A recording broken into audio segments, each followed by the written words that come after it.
Well, hello there, folks. I'm Jeffrey Daugherty, the Christian Whistleblower. Nice to see you back with us today. And we are talking today about basics, part 9. And we want to look into the next part of our understanding of what were the basics within the New Testament, what were the basics within the teachings of the Christ, what were the basics in this whole thing that we're all trying to get ourselves aligned with. We got some great shows coming up this week, interviews with Stephen Harefield, an American monk, interview with Heidi Vandenberg, astrologer extraordinaire. So a lot of great stuff coming up, a lot of fun stuff coming up. We invite you to stay tuned. We invite you to like, share, and subscribe. And if you do want some personal work with me, we're doing that on a donation basis. Profound results. I try to limit it to a few a day. So if you'd like to have some time with me, send me an email, christianwhistleblower@gmail.com. Tell me 3, maybe even 2 dates and times that'll work. Include your Skype address if you have one. If not, we can do it through something like this, Zoom meetings, and we'll be glad to work with you and get you dialed in, get you that comforter activation, give you access to the direct access to the divine database. And I know that people make a lot of claims about a lot of things, but this is backed up from the scripture and backed up from experience. It will literally change your life. So today I want to look at the concept of, are we genetically predisposed towards being are we genetically predisposed towards domestication? Are we genetically predisposed towards domestication? That's what we're going to talk about today. And you see this little dog, he's all dressed up in his Sunday go-to-meeting clothes. And we have a lot of animals, a lot of species that we know are domesticated. You know, wild horses were domesticated, dogs and wolves. Wolves, they say that it was a gray wolf that got decimated, I almost said, and that may not really be all that far off, but they got domesticated, so much so now that they have really branched off into a separate species, domesticated dogs. And of course, domesticated plants. Animal domestication can be difficult work. And there's some, this is from National Geographic, obviously, and there's some interesting talk about what animals, and cats are not, they've been very recently domesticated, and there's some interesting thoughts about why a species can be domesticated and what it takes to domesticate a species. Lots of interesting stuff, but let's take a look. Now we're looking at my book, Final Message of the Last Apostle again, and we're talking about being predispositioned towards domestication, or at least potentially so. Are we potentially predisposed towards domestication? And that's an interesting thought. Are we predisposed towards domestication? Let's dive into that. So let's take a look here. Last time I was on, not the last time, one of the first times I was on Coast to Coast, we talked about whether Rome had fallen or not. George Norrie came in and said, well, maybe it hadn't fallen. And the end result is we really don't know who we are anymore, as far as after 2,000 years of servitude towards the Roman institution, Roman Catholicism, Roman Christianity, Roman Protestantism, and the political parties and situations that are empowered by it. We're easily herded, we're easily conquered, we're easily controlled. And I continue to be just blown away by how few people are really awake, really get what's going on politically, really get what's going on socially. And even the ones that get it politically don't get it socially. They're they're more than happy to talk about 9/11. They're more than happy to talk about the NWO. They're more than happy to talk about what's going on in the world politically, even socially, even financially. They'll talk about the Fed, talk about that stuff all day long, but start to talk about the social institutions like the church, and that's where the discussion comes to a screeching halt. They just can't wrap their mind around the fact that they might actually be being predisposed towards servitude socially. And it's I just don't get it. I really don't get it. I don't understand. It boggles my mind that people aren't able to see the strings of the puppeteers in the background. And even if we're just talking about modern, like from the Kennedy assassination to the Gulf of Tonkin to 9/11, and we have this collective willingness to submit to corporate servitude. We sell ourselves as wage slaves. I'm just going to change that and call it wage whores. And I'm going to change it to wage whores because I think it makes people more uncomfortable. You know, we were at the place where we're even almost comfortable with the word slave. How do you feel about the word whore? Building someone else's dreams while neglecting yours. And my question came as I was writing this book, and as we go through the basics, has the human creature, the human animal, have we become one of those? Have we become genetically predispositioned to servitude and slavery or whoredom? Are we bred to be little more than little whores? Sitchin addressed that. Genesis addressed that. And of course, Sitchin talks about in the Astra Hasis how the Anunnaki gods were having to do labor, and they thought that they were above that. And the teaching in this mythology is that our species was created, or a species like ours was created, to bear the yoke and toil. But the point being, according to the Anunnaki, the Sumerian, the Atrahasis, humans were created to be laborers. So not only are we being, right now, we know that we're being used as laborers. We know that we're being groomed to be just a bunch of serfs and pawns. We know they want us to come to the altar and serve them. But if the Anunnaki stories were correct, if the Sumerian stories were correct, humanity may have been originally bred to be subservient. And does that make us genetically predisposed, at least as far as this body is concerned? Wow. Very, very sobering. We're also told about the Zulu medicine man, Credo Vusamulo Mutwa. Credo Mutwa. Can we just call him Credo? The legends of Zimbabwe that mines were worked by artificially produced flesh and blood slaves created by the first people. So and really, to be frank with you, most of the great creation epics has a story that parallels this. Nag Hammadi scriptures declare that Yaldabaoth created man in a phony way. That's in the second discourse of the Great Seth. So the rogue counterfeit creation of the mudmen by the Lord in effort to undermine the original creation of humans as spiritual beings in their own image by the Elohim in Genesis 1. You got a parallel passage in the Astrahasis. You've got parallel passages reported by Zachariah Sitchin. Also, you've got the Viracocha shaped clay figures of men and animals at Tiahuanaco and breathed life into them.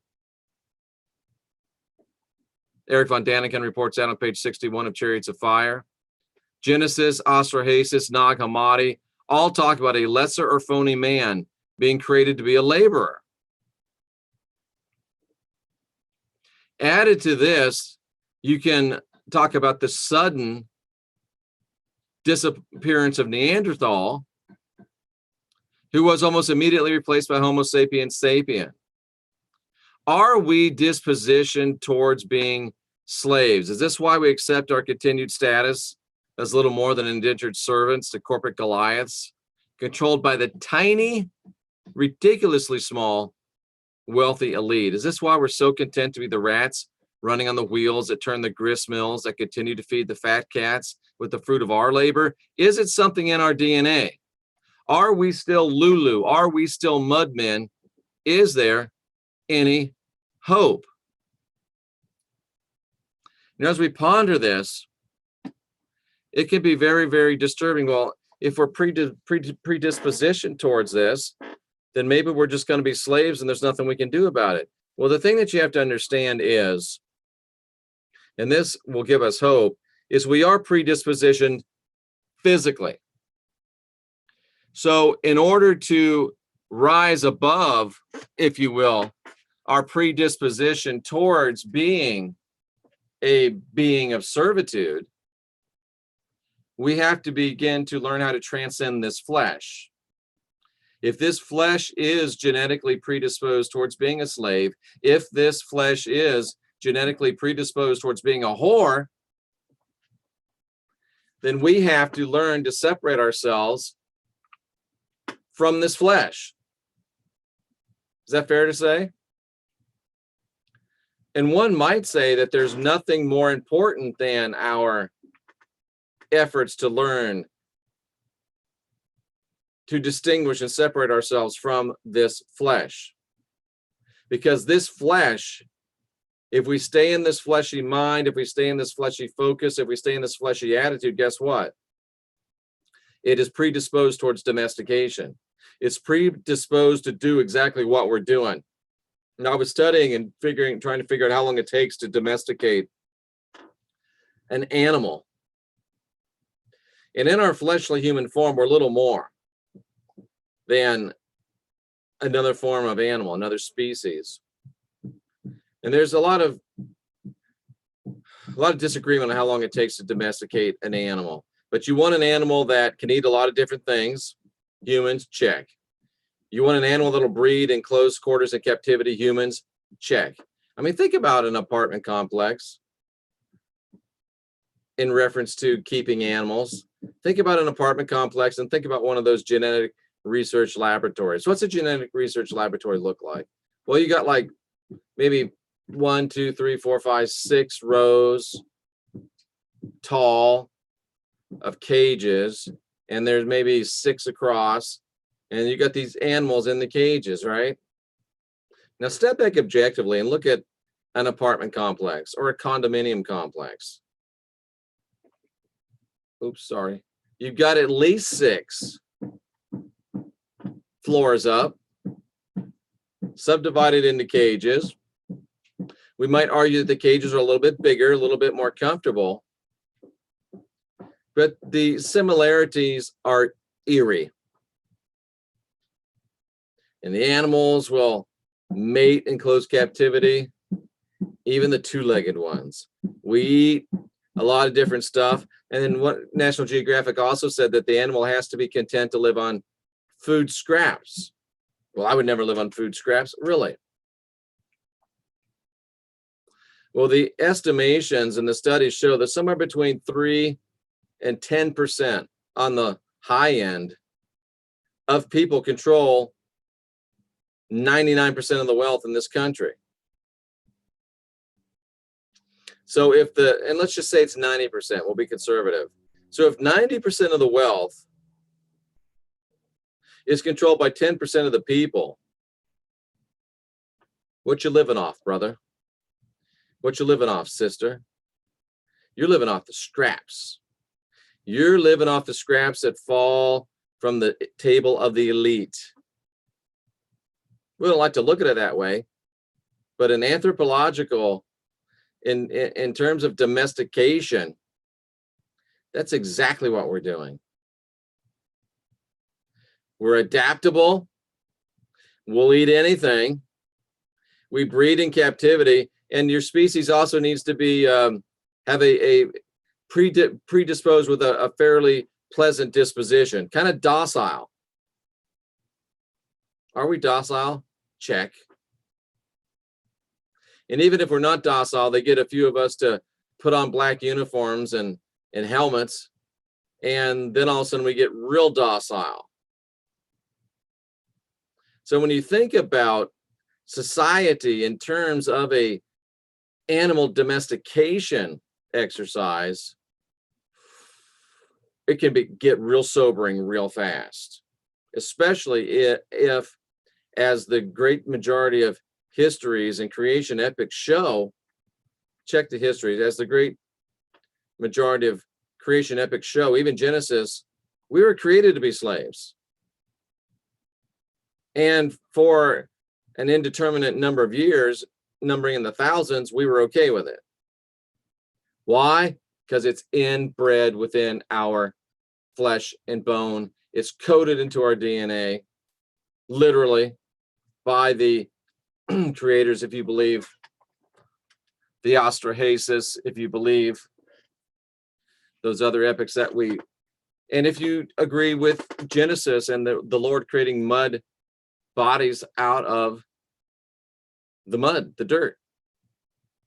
So what's our hope? Well, our hope is to go back before the Lord created those mud bodies, before the Anunnaki created the Lulu, before all the working class forms, before this flesh.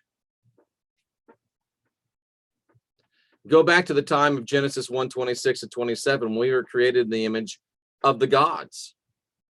When we were created as spiritual beings, able to manifest into physical form, but not trapped in physical form.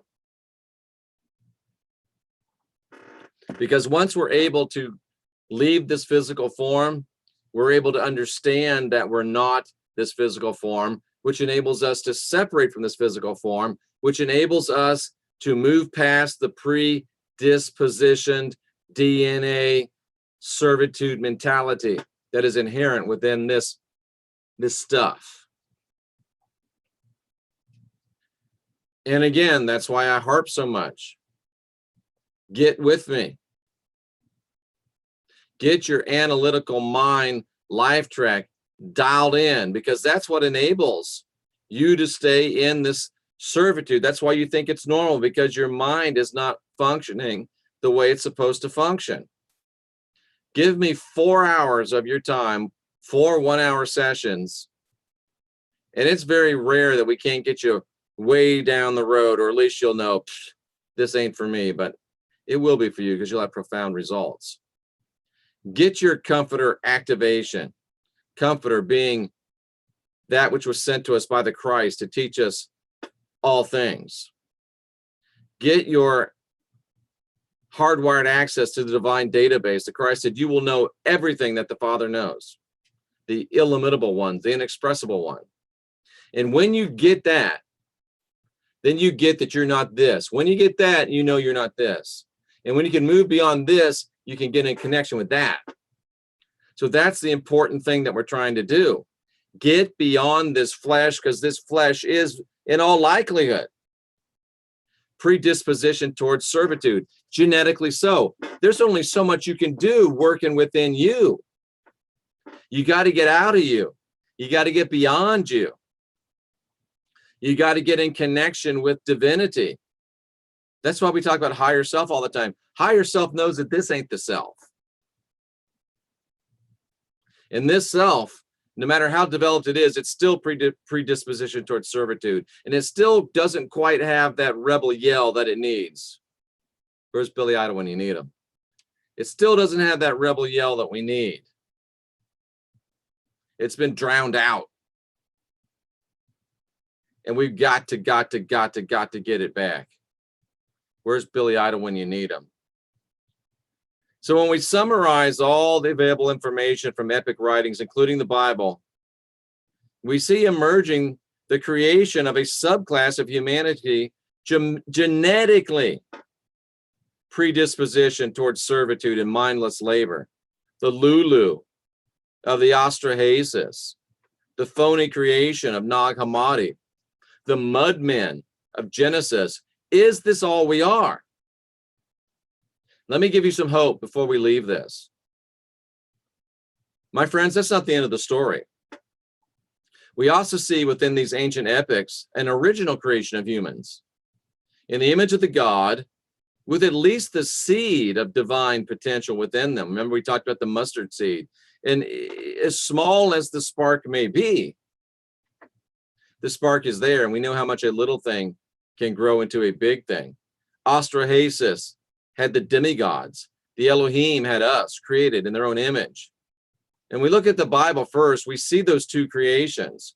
We see the creation in Genesis 1:26 and 27,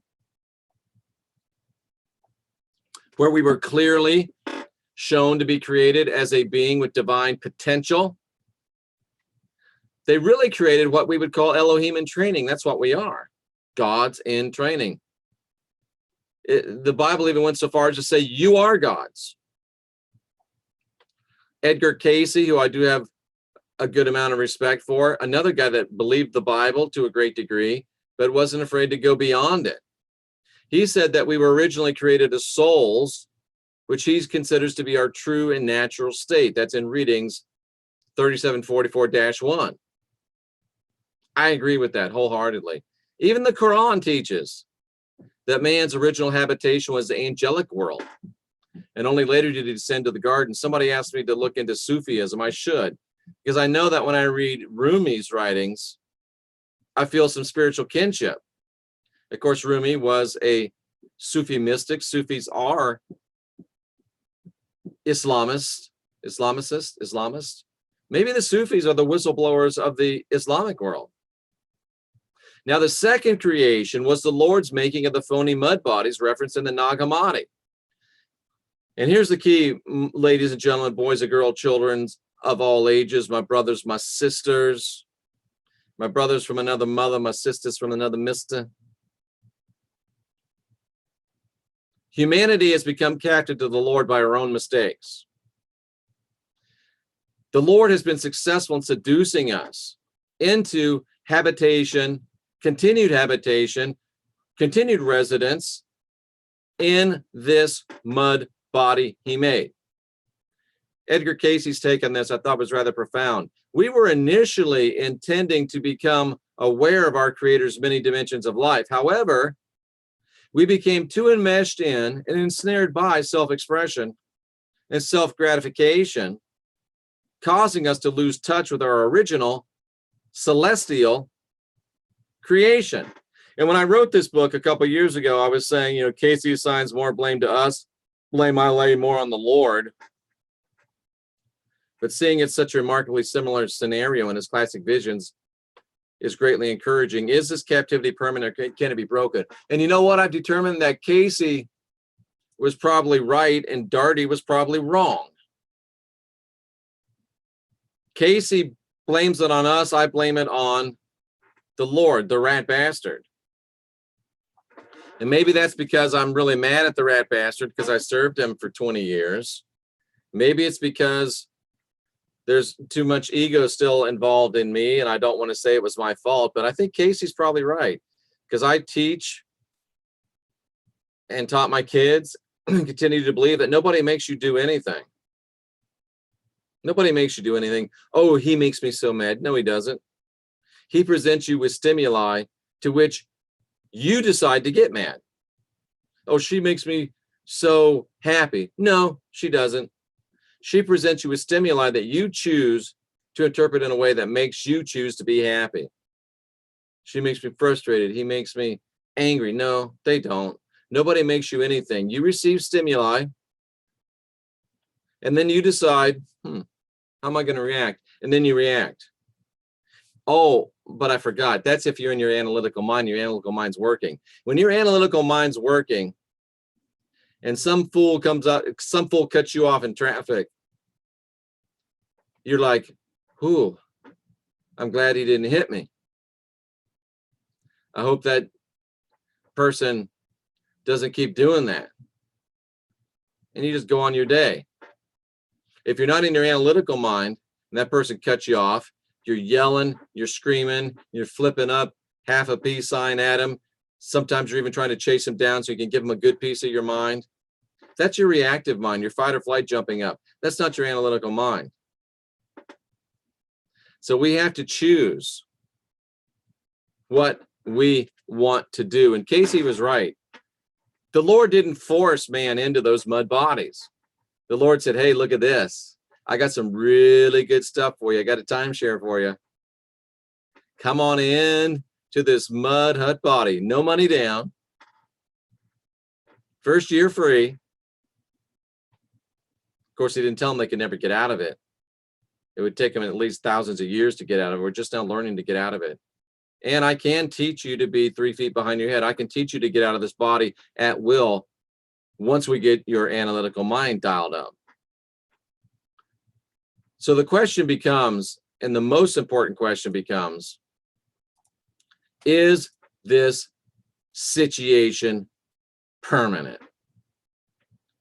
Yes, it was our fault. Edgar Casey was right. Jeffrey Darty was wrong.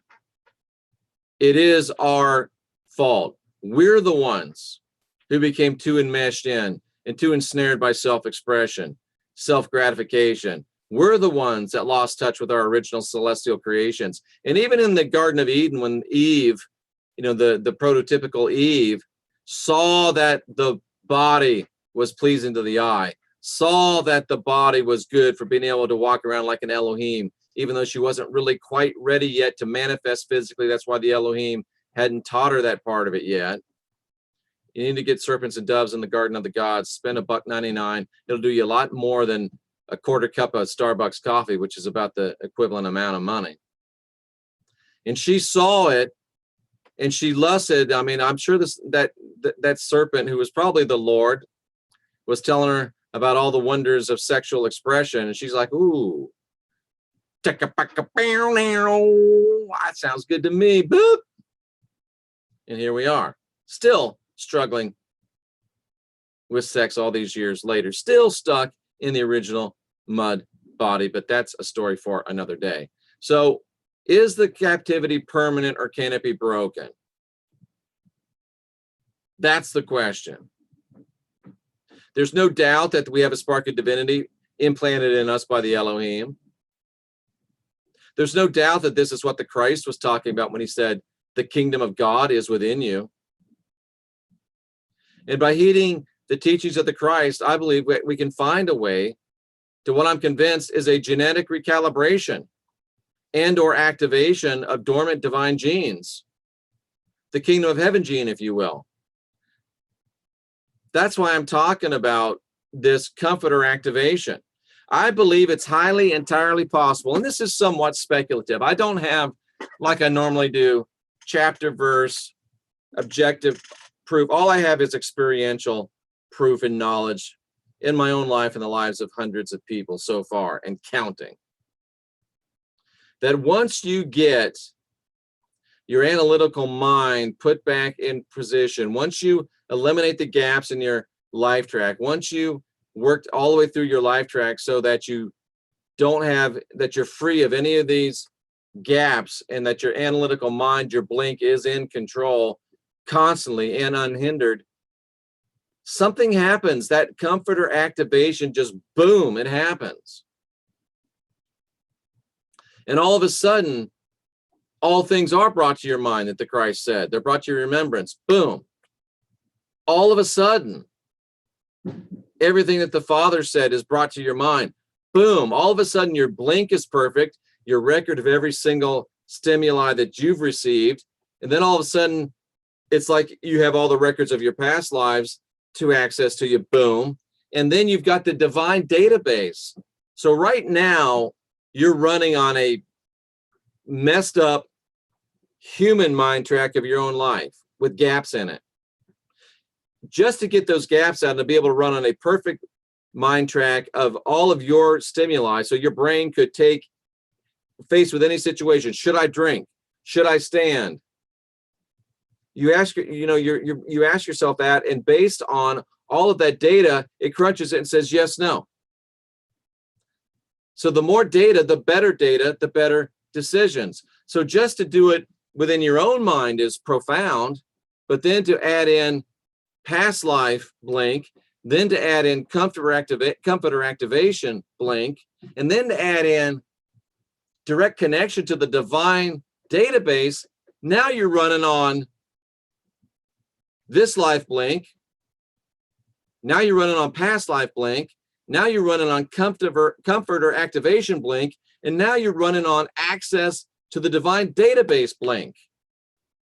It literally becomes impossible for you to make a bad choice. It literally becomes impossible for you to make a bad decision. As long as you stay.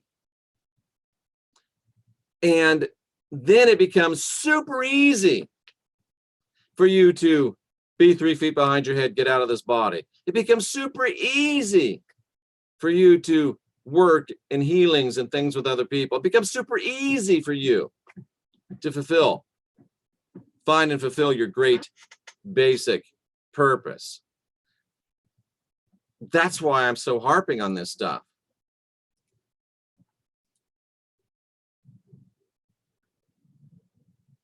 This reactivation, comforter activation, blink reactivation, divine database connection. It opens our eyes, puts us back on the path of return to the Father. This is why big time religion works so hard to keep you ignorant of these amazing facts. There's another huge nugget hidden right here for you. Notice the context in which the straight and narrow ways are found. Well, you know, it's just Jesus, and it's just Baptist Jesus, and it's just primitive Baptist Jesus, and it's just 4th Street primitive Baptist Jesus. The way's narrow, few find it. Doesn't mean at all what they say it means. But the Christ is talking here in Matthew 7:12. 7 + 1 + 2 = 10. 10 means completion. But anyway, therefore, all things that you would that men would do to you, do that to them. And right after that, he says, and nobody ever ties these two together. You know why? Because they don't want you to tie these two together. Because if you tie these two together, you untie your hands. If you tie these two together, you untie your hands. So, whatever you want men to do to you and women, do it to them. Enter in at the straight gate, for wide is the gate and broad is the way that leads to destruction. And there's many that walk in that way, because straight is the gate and narrow is the way which leads to life. And there's few that walk therein. Oh, that means that most people are going to hell. No, it doesn't, you stupid, poor, deceived people. How long have we heard this scripture preached? Oh, that means there's few people going to make it, man. Oh, it's a straight and narrow way. Most people aren't going to make it. Oh, most people going straight to hell in a handbasket. Do not pass go. Do not collect $200. Go straight to hell. But remember, God is love. And remember, do unto others as you'd have them do unto you. So the God that said, do unto others as you'd have them do unto you, sends 85–90% of his creation to an everlasting, burning, fiery hell. Makes perfect sense. Because surely that means that God wants to be thrown into a eternal, fiery, burning, torment hell.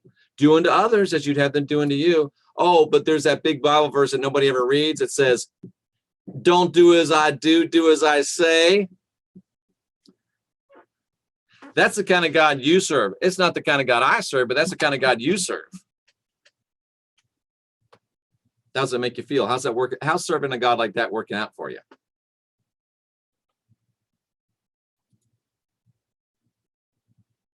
This is a great prophecy and a learning tool given to us by the Christ. First, you got the golden rule, do unto others as you'd have them do unto you.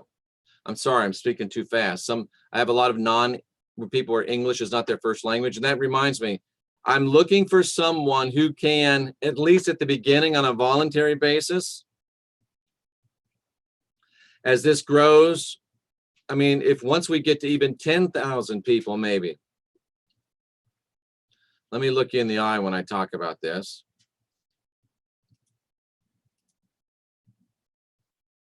Oh, I thought I was sharing. I wasn't sharing. So I'd like to find someone who would be interested in translating my shows into Spanish so we can broadcast them in Spanish on a volunteer basis at first. And if you were good like they used to do Jimmy Swaggart, it looked like Jimmy Swaggart was speaking Spanish because the person was so good. We don't have to get that good, but a lot of people with English not their primary language saying, could you slow down a little bit, because when you talk really fast, it's hard for us to follow. But even better, I'm learning Spanish, but if I could help get someone that could translate to Spanish, translate to German, translate to other languages, let me know. But let's go ahead and get back into this right now. You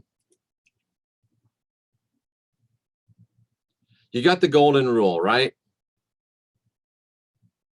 Do to others what you'd want them to do to you. Then he talks about the golden rule. Walking in the golden rule is walking in the straight way. Therefore, look at the context, folks. Do unto others as you'd have them do unto you. Because this is the straight gate. The bottom line is, folks, there's very few people. Right here, the Christ said it. Straight is the gate, narrow is the way which leads to life. Few walk therein. There's few out there that are really doing unto others as they would have them do unto you. You know why? Because we're living in this culture that's taught us do unto others before they do unto you. We're living in our low reptilian mind, which is about territoriality, which is about aggression, which is about stay off my lawn, which is about I got to get that job before she gets that job, or she'll get the money and I won't. And I got to even subtly work against her. It's like I got to talk bad about other people's YouTube channel so I can grow my YouTube channel. It's like, anyway, it's about not being excellent to each other. And so the Christ says, there's really not that many people that are being excellent to each other. There's not that many people that are practicing the golden rule. And that's what is the straight gate and the narrow way. Not that there's most people are going to hell, but that most people are not doing unto others like they would like to be done to them. The golden rule is walking in the narrow way. The golden rule is being excellent to each other. The narrow way is the way of people being excellent to each other. I mean, think about where you live. If there's not many people going on that road, it's a 2-lane road, one going one way, one coming the other. If it's on the way to the place everybody's going, there's 4 lanes in each direction. The amount of us that are being excellent to each other, unfortunately, only requires a one-way, a 2-lane road right now. But the wide way, the Christ said, is the way traveled by many that are bent on destruction. The prophetic significance is already clear to most of you. Walking in that narrow way, living in accordance with the golden rule, means allowing people freedom of choice, freedom of worship, freedom of religion, freedom of lifestyle. Does it really matter to you what somebody does sexually if they're not trying to do it to you? Nobody's free till we're all free. There's no them, only us. Don't you want to enjoy full choice yourself? The way back to the Christ talks about this. This is essential. And there's no doubt that this is what he was talking about when he said life more abundant. Letting people be who they are. Doing what you do and not worrying about what I do. Focusing on loving you, the divinity in you. Focusing on how you want to be treated, how you want to grow. That allows you to love your neighbor, which is the golden rule, which puts you on the straight and narrow way. It's not straight and narrow because the divine wants it to be straight and narrow. It's straight and narrow because there's so few fools on it, like us.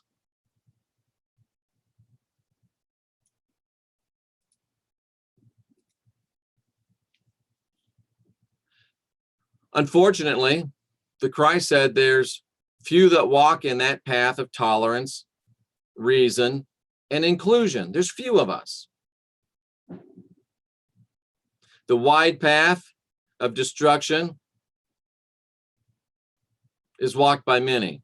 No doubt that this is a picture of dogmatic, orthodox religion that forces people into guilt-based systems of fear and control, which are the very antithesis of the golden rule.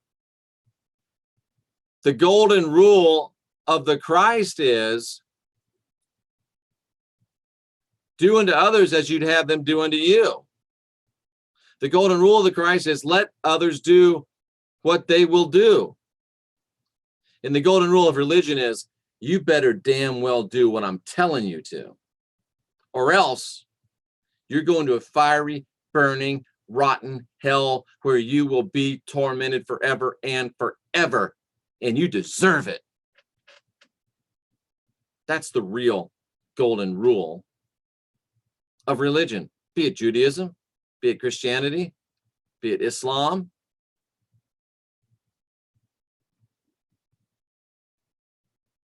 One of these things is not correct. It's up to you to decide which. Thankfully, the few that are choosing to walk the narrow way can still be a pretty big number. I mean, think about it. The few is contrasted with the many that are walking that wide way. Let's say there's 2 or 3 billion people right now, probably more like 4 billion, that are walking the wide way of dogmatism and orthodoxy. There's about 1 billion Catholics, about 1 billion Protestants, about 1 billion Muslims, and then we'll throw in 1 billion knuckleheads just to make it a round number. 3% of 4 billion would be a pretty few, right? Few. But 3%, but I mean, let's just say with the numbers here, because I'm a Bible college graduate, not a math major. Let's say that 3 billion, which is low, 3% is a small number, it's a few, but 3% of 3 billion is 60 million. I'll take 60 million. I'll take 60 million subscribers to this channel. Get you as good as and as powerful and as empowering as our chats are now with almost 6,300. Could you imagine if we had 60,000, 600,000, 6 million? Man, it's going to be amazing when we get there. So in the Sumerian materials, we find that even though Ninmah created Lulu man to be a laborer, she still snuck in what was described as the divine form. And that's a perfect parallel to the kingdom of heaven gene I'm talking about, that the Elohim slipped into us, that the Christ talks about in his teachings. Casey talked about the soul seeking to get back to its spiritual reality. Readers of Nag Hammadi, and we have a great series on that, find references to the divine potential of man replete within those pages. Manly P. Hall cites a passage, and we're having a great study on him as well, from the anonymous master of Beloil College that gives us another fascinating perspective. And we're going to close with this. We'll take a few questions if you like. This comes from Secret Teachings of All Ages. And again, we're doing a great teaching on that as well, a series. This is on page 374. The Elim, or the Elohim, were represented by men who, when sculpturing the form of an Adamite being, of a man, traced the outline of it on their own shadow, or modeled it on their own shadow traced on the wall. This is how the art of drawing originated in Egypt. I'll think about hieroglyphics and how they're just complete profiles, just like shadows. And the hieroglyphic figures carved on the Egypt monuments have so little relief because they still resemble a shadow. Even the great epic literature, even the great epic artwork teaches the same thing. Remember, they drew the hieroglyphs because They were trying to show that man was created with divinity, and they're outlining it. See, look, we're just like the gods. We have the potential within us. So even the great epic art teaches us man has a spark of divinity within. I have the spark of divinity within. I have the spark of divinity within. I'm divine, I'm sovereign, I'm free. You have the spark of divinity within. And all you really got to do to be fully cognizant of it is get out of this body. And I've talked 100 times already about how to get out of this body and how to get your analytical mind corrected. And if I could do it virtually like this, I would, with a group of people. But I mean, we can't go through everybody's life tracks simultaneously in a group. And if we could, you wouldn't want to. It's like my cat. You wouldn't want to. You wouldn't want to share that stuff. So anywho, very interesting stuff. Very powerful stuff, in my opinion. And stuff that will change your life. We didn't get to a whole lot of this stuff, but that's okay. That is okay. Let's see what we got in the chat room. I don't know if you can see me or not anymore, but it doesn't even really matter, does it? Good morning, Depretzer. Good morning, MKD. Good morning, Sarah L., Jen Fisher, Robin Anaya. Gonna listen as long as possible. Perfect. Love the last video about the storm. Great. Oh, shoot. About to get my weekly massage. I'll have to miss this one. Oh, well, Chris Monet, you got to have priorities in your life. So jealous, Chris. Enjoy that. Skype, maybe I should download it. I want to be prepared. We can do a Zoom meeting, Niz. Mazin, good morning. A lot of people don't want to know what's going on. That's true. Everything's connected. My ex-husband used to say, pay no attention to the man behind the curtain. Now you know what he means. Now you know what he means. Most people have deep cognitive dissonance. They've been manipulated and programmed to a very deep level. I was a nonconformist, and it still took me 16 months to deprogram. He did it quickly, Robert, and he's very, very right. Jesus out in the boat, a nice anxiety calming story. Hello, Cuban Pixie. Great chat room. We have to retrain our brain. We don't really have to retrain it. We just have to, it's really defragmenting your life track hard drive. That's really what it is. Oh, go through it. Oh, there's a gap. Why is there a gap? Oh, it's because of this thing here. Let's dissolve this thing here. Boop, no more gap.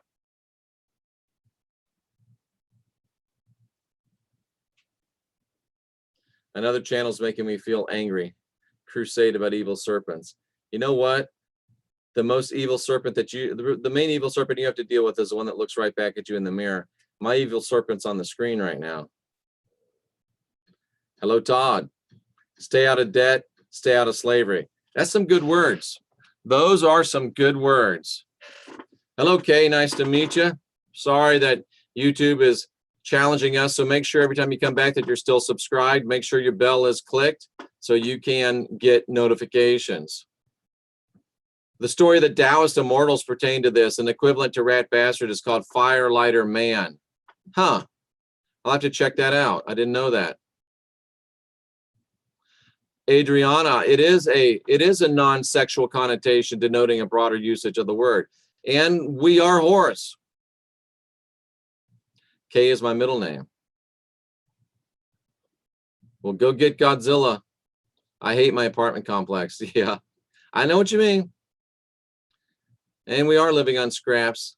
They're doing the same to humans in cages and deep underground military bases in Dulce, New Mexico. That is very, very, very, very upsetting. We were fashioned to be servile and easily programmed. However, they used a rather exotic genetic brew on us, resulting in our unique range of abilities, adaptabilities, and creativity. I agree, Patrick, but it's up to us to leverage these things. And you got to get off American Idol before to even realize you have them, much less begin to do not even dogs eat crumbs from the master's table. Bam, there you go. That Christ, he was pretty sharp, that dude. I'm telling you. He was pretty sharp, that dude. And if you go on, yeah, the lady was content with it. Oh, just let me sit here and eat the crumbs. See, we need to move beyond that. Kissinger said we're useless eaters. The hard part is the social conditioning. Our body is, I would agree, Todd, our body's a vehicle for the mind and soul, but I would say it's a trap. Because our mind and soul doesn't really need a vehicle to locomote and get around. It's a trap. It does begin, and it may begin even before birth.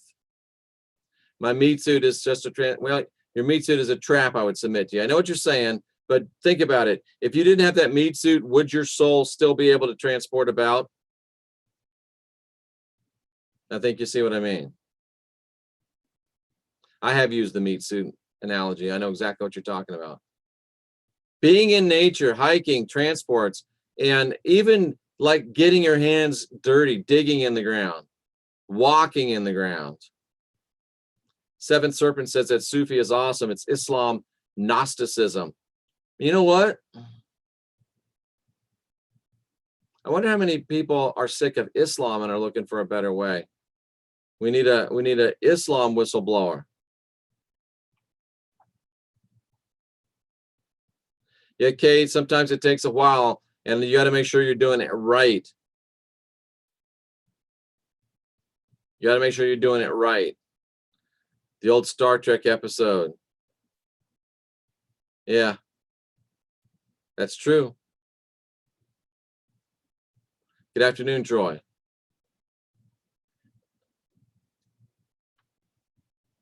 It is difficult, Kay, but living with it's even more difficult.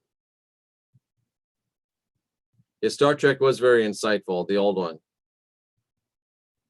Kay, look what you just asked right there. You said, how can I ever get past it? That's a powerful question. Keep asking yourself that. How can I ever get past it? How can I ever get past it? How can I ever get past it? When you go to sleep, ask yourself, how can I ever get past it? Because that's a powerful question. Your brain is going to access ways to get past it and feed them back to you. Now, if I can't bring myself to discuss it, I can't even bring myself to discuss it. That's a bad statement. Because you're programming yourself. I can't bring myself to discuss it. I can't bring myself to discuss it. And this is perfect. This is exactly what creates a gap in your mind track. Say this right here, I can't even bring myself to discuss it. That's a gap. That's a lock. So what we would do is we would go to the place where this began. I can't even bring myself to discuss it. And we would have you say, I can't bring myself to discuss it. I can't bring myself to discuss it. And as you access it, you'll be able to see and hear more about it. And as you see and hear more about it, we dissolve it, we reframe it, it's gone. And then guess what? Then you can bring yourself to discuss it. And when you can bring yourself to discuss it, you will get past it and you'll rid yourself of the curse. And it really is just that simple. Interesting point, Patrick. I'm tired of being in fight or flight mode too. I got tired of it, so that's why I'm not in it anymore. I've heard we can take responsibility for even our own births. We can free ourselves from the blame game. Depressor, you may not believe, you'll believe this, but there may be some amongst us that won't believe this, but way over half the time, probably 70, let's just say way over half the time, the key beginning of the problem that is still plaguing you today is in the womb. Sometimes before. I'm not able to talk about any of it yet. Kay, you are not nearly as far away as you think you are. If you have visual memory, if you can hear in your memories, girl, I could rock your world. And in a way that's way better than what people usually mean when they say that. If you have visual memory and if you have audio memory right now, These statements that you've made are showing that you're ready. I'm not able to talk about any of it yet. Oh, girl, I'm telling you, I've been blocked. Yep. You're so ready. You're so ready.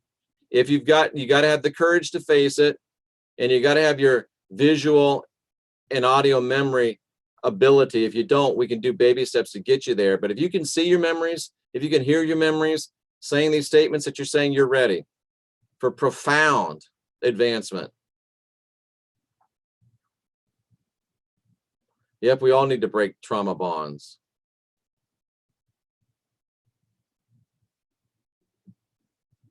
Very little memory. Of course you do, because your mind's blocking it out on you. Troy, good question. Is the analytical mind only applicable to those that are searching and seeking the meaning of life? No, everybody has an analytical mind. Everybody has it's supposed to be a record of every single stimuli you've received from the time you were able to receive stimuli. But most people are so ate up with trauma that there's big, huge gaps in that analytical mind. That's why they can't trust their intuition, because it keeps being wrong because there's these gaps. So that's why people keep making mistakes and they won't trust their blink. And then they overthink things and make the wrong decision. But even following a broken blink is better than following your reactive mind all the time, because nobody's analytical mind's totally busted. So if you use something that's busted and only works half the time, it's better than using something that don't work any of the time. They're all broken, but they can all be fixed.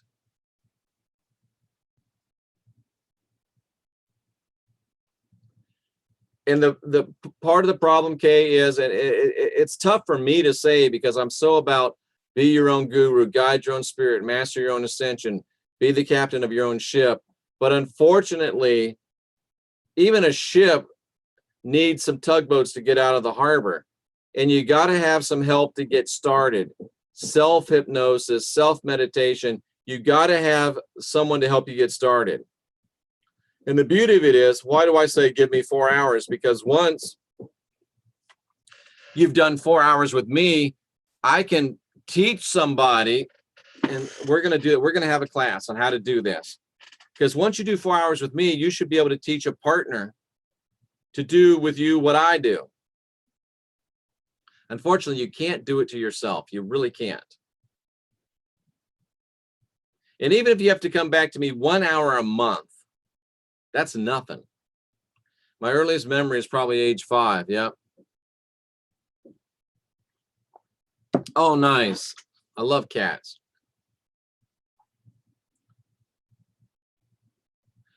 Robert, you hit it flat on the nose. Loss of memory is a sign of trauma. Why? Because your reactive mind is jumping up, trying to protect you. It thinks it protects you by not allowing you to think about it.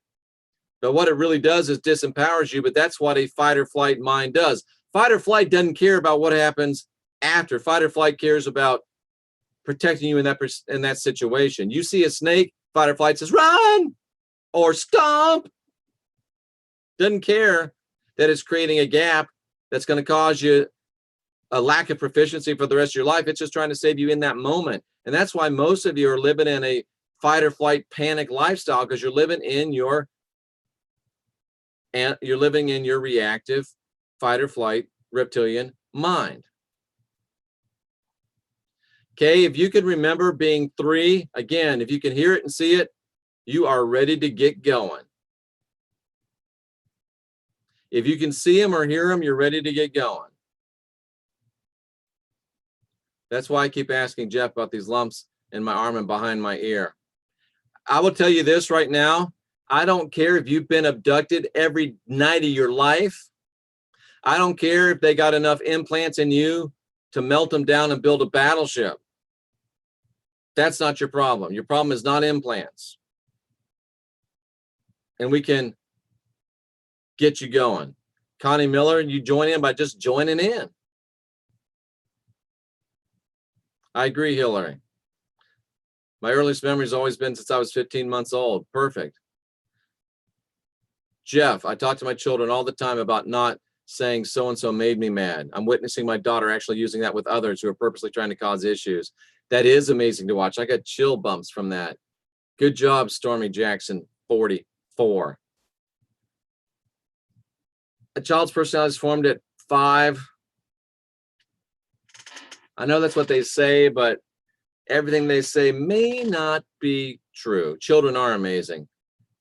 That's because they haven't been around long enough for the rest of us to screw them up. Why do you think that Christ said, from the mouth of children comes wisdom? Because children are still closer to source. They haven't had time to get screwed up by us yet.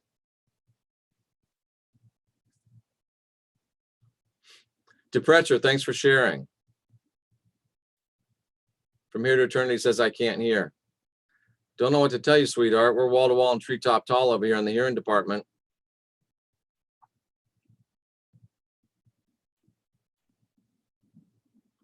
Instant blink is instant realization.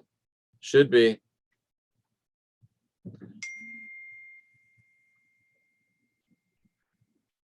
Don't worry about implants. I know that's kind of a strong statement, but it's my channel. Forget about the implants, Kay. That's a scapegoat. It is, like I said, it doesn't matter how many you have. If you are the Terminator, I have so many implants, I am now a cybernetic organism. Who cares? Forget about them. That's not your problem. Little tough love, but love nonetheless.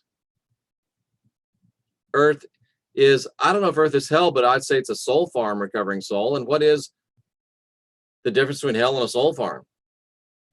Earth, after you wake up, is like another universe, huh?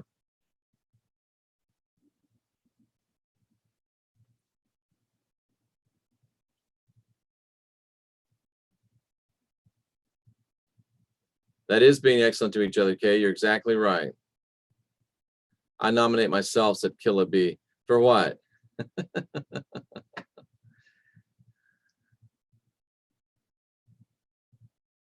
Isn't that the bronze rule, do unto others as they would do unto you? Oh, that's a good one. That's okay, Jeff. English isn't my language either. I'm a Spanish speaker. Oh, is that you volunteering to translate into Spanish? Hello, Nana Magic. Mountain climbing, being out in nature, that's awesome stuff. The rituals of Christianity never work. I never got a return on my tithing investment. Yeah, but your pastor did. Bam! He liked that crinkle you were bringing him. Killer B can translate to English. Send me an email, please. Let's seriously talk about that. We are on the same page, Hillary. I believe we can be a slave if we choose to, but I believe that our lives are just experiences that aid in our ascension, basically lessons being learned. Well, you can learn the easy way, you can learn the hard way. I just told this cat, no Edie the birdsies. Same with our government. Let's go blow up people before they do anything to us, right? And usually it's brown people. And the classic George Carlin. You ever notice that all we do is bomb brown people? Somebody says, well, what about World War II? We bombed the Germans. They're white people. And Carlin says, yeah, but they were trying to take over the world, and that's our freaking job. I was talking to someone yesterday that got a great revelation from a tree. Okay, you're so close to getting there. You don't really, you think you're in a bad way, but you really are closer, so close to total freedom, you don't even know. Why would you throw me in hell? Oh, I don't say hello anymore, Rose Rocker. Partly because of you. Good, Todd. Keep doing it. Then there's the silver and the bronze rule. It's also make an example of yourself. Exactly. Living in lack, they don't know the power of the tongue. Exactly. Hillary, what are those? Oh, anyone see the movie They Live? Yep, that's a great movie. There should be apps to translate with. Yeah, but they're not effective, Clara Elaine. They're just not effective.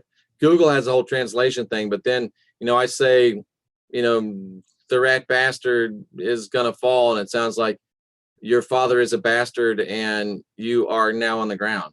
I mean, it just doesn't work. It has to be people.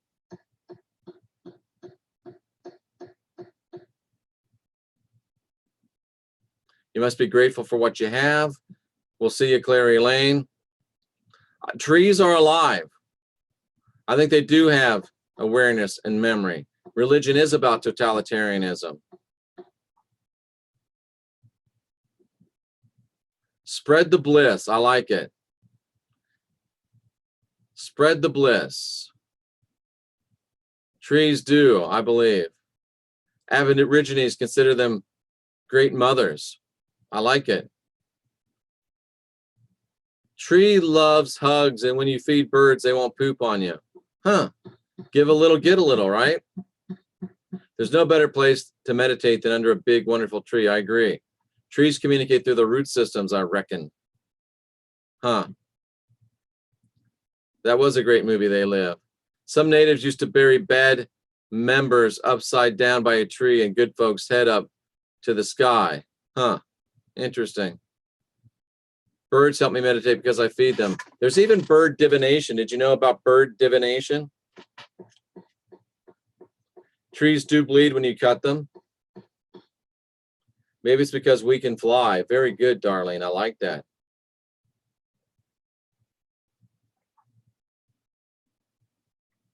Have a great day, Todd McDaniel. A mighty oak was once a nut that stood its ground. David Icke. Very good. Plastic shall be melted down, put in a bubble, and bounce to the gray, ugly moon. Yeah, I don't disagree with that. You better come visit us in this chat room. Oh, that's talking about somebody's husband. Yeah, I got that from David Icke. You did indeed. Aussies, what did I say? Oh, this is the first time it's messed up on me. Now I got to go back up.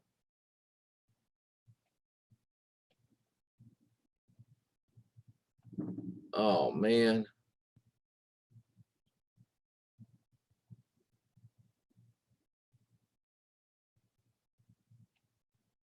Come on. Where did I get to? Wow, there's a lot of stuff going on in here today. I like it.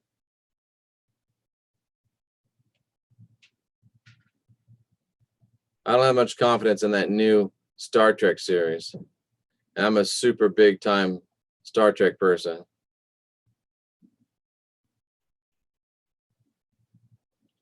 I haven't seen the silvery beings in the atmosphere. Okay, now I'm back to where I was. The UFO crash at 47 could have been a Trojan horse. And if you listen to me long, you know that Jack Parsons and L. Ron Hubbard might have let that thing in. I'm not seeing the little silvery beings in the atmosphere. That's interesting, though. You're probably seeing through to a different frequency. Red Rose Rocker retracted her message. A young man told me the same thing yesterday about seeing those things. That's interesting. I can't fly even in dreams. Interesting. Sounds like somebody needs to be set free. I am not familiar with Joseph Atwill. That's one of my weaknesses. I don't get to read much other people's stuff. What's my opinion on Nibiru? Meh. Join the military. Yeah. I flew all over the world in C-130. Best thing in the world about a C-130 is it can land anywhere. Worst thing about a C-130, it can land anywhere. Yeah, I've hermited for like 5 years. I'm trying to unhermit. Interesting. Yeah, we're going to have to talk about these silvery things.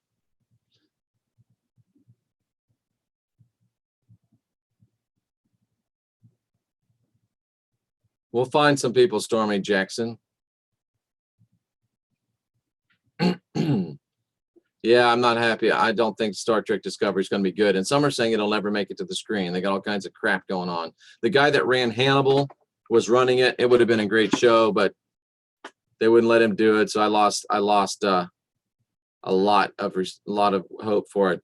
Jeff, I'd like to hear your take on, I'd like to take you up on your offer. Oh, okay. You can't do it on your own. Unfortunately, not that I know of. Yep. Walk a mile in another person's moccasins. Yep. Being about 12 inches tall right in front of me. I got a picture of it. Send me the picture. Christian Whistleblower at gmail.com.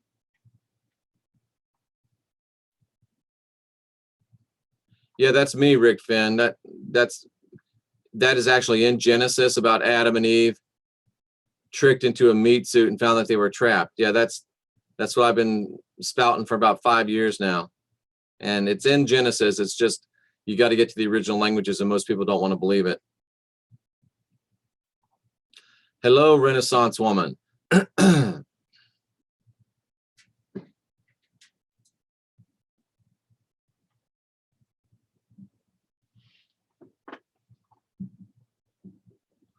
be circumcised is uncomfortable.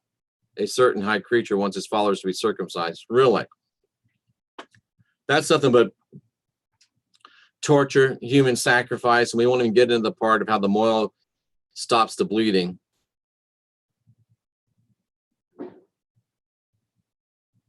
Gonna smash those dang mirrors in the sky, huh? Very eloquently put, JK0F1. Yeah, the babies don't have a choice. That's true. I've dreamt of being made a light, Bellstar. You meant rooster, exactly. Good night, Truth Diver. Here's a good question. JK0F1 hasn't watched much of my stuff. That's obvious, and that's okay. If Yahweh is the evil one, and he is, who was Jesus? Jesus is a person that never existed. He is a creation, and I'm going to finish that book. I may not make more of it, many more videos today. I'm going to focus in and finish that book, Jesus and the Christ. Jesus was an invention that was meant to replace the Christ, and Jesus forms this straw man that Yahweh is going to try to use at the end of days to come back in as, and this is all plainly proven in Scripture, and Jesus didn't exist, so he wasn't any God.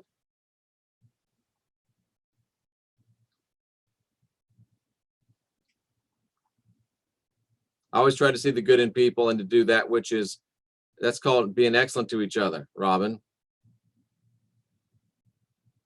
Jeff, you are deep into psychology here. Love it. A huge problem for most are the people they're trying to communicate their issues with. People need someone extremely well balanced to help them. Agree. Intuitive life advice. That sounds like an interesting channel. Intuitive life advice. I was born with a hole in my heart. Wonder what it means. I think it means you were born with a hole in your heart. We're still arguing about if it's 5 or 12, doesn't really matter. You're young, but you can undo it. You can rise above any of that stuff. I forget some things sometimes as another tool to stay track. Yeah. I just want you to know, I just want to know, was Jesus Yahweh in the flesh? Jesus never was in the flesh. And if you believe Jesus is evil, or was Jesus a different God in the flesh? Remember, Jesus never existed. Jesus is a straw man, a cardboard cutout. There was no Jesus. And did Yahweh ever come in the flesh? No. He didn't want to limit himself. Yahweh's never come in the flesh. The Christ was the Word who was an Elohim manifest in the flesh. Jesus was someone created to make us forget about the Christ.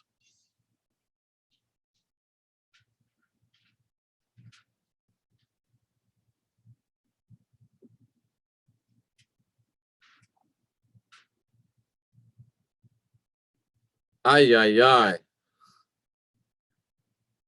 Jurgen, I'm going to remove that one with all due respect. I don't want anybody to do that because they heard it here. There's that crinkle, you know it. Tithe is an investment. Of course, you won't get a return, dumbass. That's not tithing. Oh, and that's what you call rudeness. So that's removed, and that's a warning.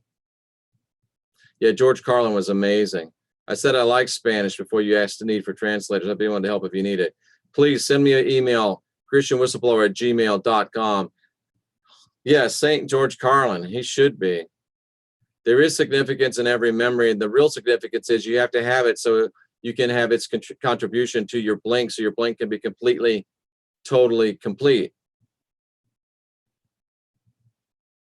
The Germans weren't trying to take over the world. Yeah. I hear what you're saying, but I saw George a few years. I thought you were going to say after he passed away. Before he passed away. Excellent. I think I answered you, JK0F1. They lied to us about everything else in the world. Why wouldn't they lie to us about religion? Belsar, I love that. And I wish that truthers, quote unquote, could get in that, could see that, could understand that.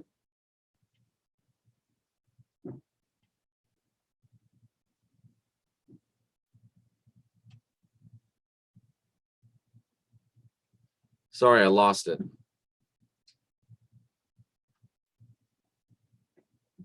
Doggone it. There's just so much going on here today. I love it, but I didn't mean to. All right. Bye-bye, JK0F1. One last warning or you're gone. You can't talk like that here. You have to be respectful. Okay, here we go. I see what you're saying, Killa B, but Avatar movie, didn't watch it. I should have. Christ existed, Jesus did not. I agree with you, Killa B, 100%.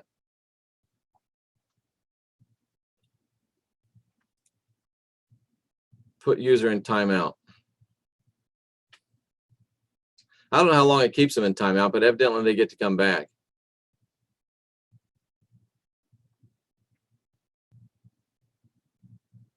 Killa B, good point. Read the Apocrypha. Yep, that's basically what the Nag Hammadi is. Gossip is black magic. I could see that. There is no hell. I agree with you, Killa B.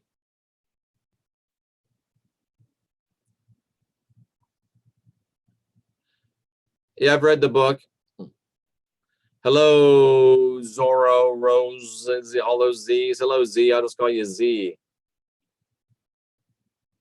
May God bless you. I like that. Blue field phenomena. That's good. My daughter sees beings. Are they made of light? How long does it take to get the Diamond Bible? I'm impatient. How long? Tell me, send me an email. Tell me how long ago you ordered it. I'll check, because obviously I have a publisher that sends them out. Yeah, JK0F1 is in, or OF1's in timeout. Meh means I'm very thankful for the whole Nibiru thing, because it brought us to some great, brought the original text of the Sumerian text to light. I'm just not so sure about the whole Nibiru. It smacks of fear porn to me. It smacks of, oh my God, to me. I'm just not convinced that it's something that we should be all worried about and fearful about. Not saying that it doesn't exist, and there's probably something out there. There's certainly things out there we don't understand. I just don't buy into the whole, oh my God, Planet X kind of thing. Hey, Susan Vaughn. Yeah, isn't that something, people? But, that's why I try to, Killa B, I try to stay cool with those people as long as I can, because I remember when I first started, I'd have been just like him. Y'all are this, y'all are that, but I was really reaching out, hoping somebody could set me straight, even though I didn't know it. No, not the Christian Whistleblower, just Christian Whistleblower @gmail.com. Or you can send me a message through the channel, or you can just go on the website, jeffreydarty.com, and hit me up. But Christian Whistleblower, no the. Jesus is an energy sucker. Good job, Hidden Nugget. I agree with you 100%.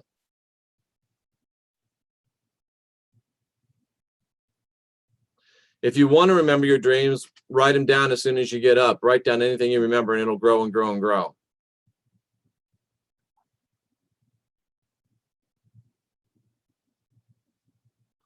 I would like to learn more about the bloodline. Oh, I'm great, Z. Jeff, Isaiah 43. There's one God. Agreed? No, I don't agree. I think that's dung. That's Yahweh trying to convince you that he's the only God. He's a psychopathic, egotistical. Oh, you get timed out for 300 seconds, apparently. Sorry, I lost the stream again. There it is. Some reason I'm going through the comments and it'll blip me up to somewhere else. JK is very confused, poor thing. Yeah. He'll be all right. Is the chat consistent with the video?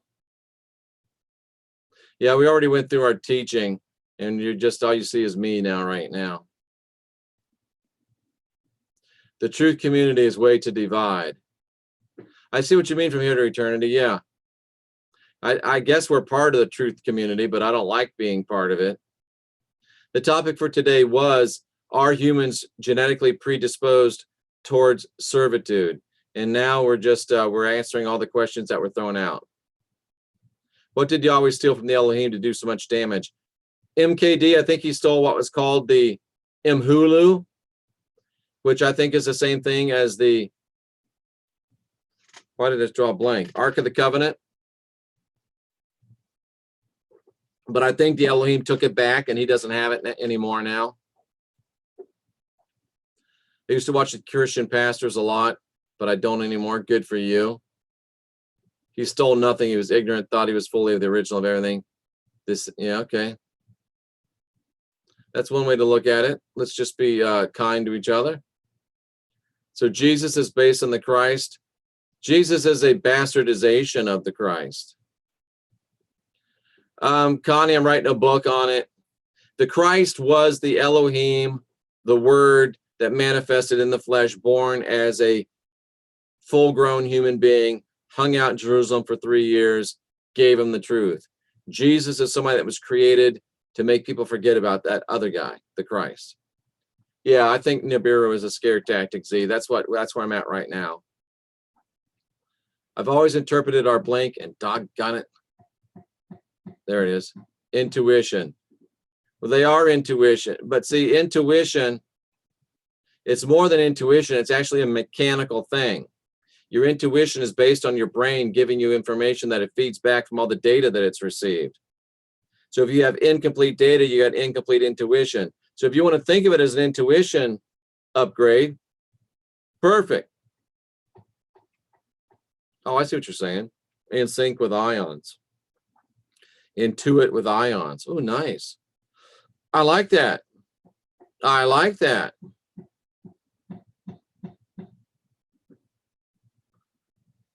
Jesus is based on the fallacy. Christ was Elohim. I agree. Good job, Killa B. You know, the real reason the Queen Royals have what they call blue bloods because of the copper in it, I'm told. Interesting. My dad said he could give blood to anyone, but he had to be O negative. O positive can give blood to anyone. That's universal donor. Upgrade complete. Perfect. O negative, drawn to the pagan or country folk things. Perfect. Care organization is good. They try to stop the African continent's female gender. Okay, that's cool. All right, I've caught up with all of the chats. That took a while. That was great. If you have any other questions, continue to blast them forth. Other than that, we're probably going to wrap this up. I do have an appointment coming up at 3, so I need to get ready for that. Hello, Tamu and Gina. Everybody's blood is the blood coming away from the heart is red because it's oxygenated. The blood going back to the heart is blue because it's deoxygenated.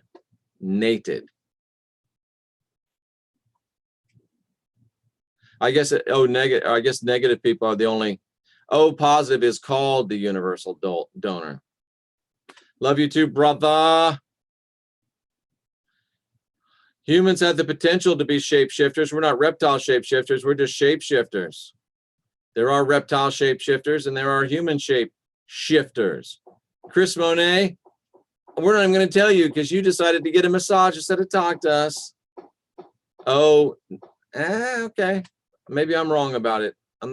Don't have enough information to argue about blood types. That's for sure. All righty then. We will be back later today, I think, unless I decide to just dive into that book. 100%. I'm just kidding with you, Chris, obviously.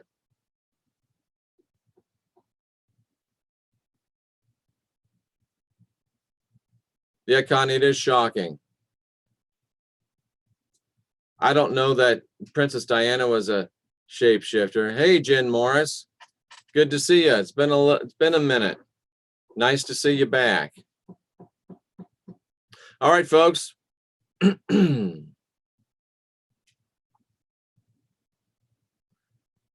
Nice to see you here. It was great to have you here.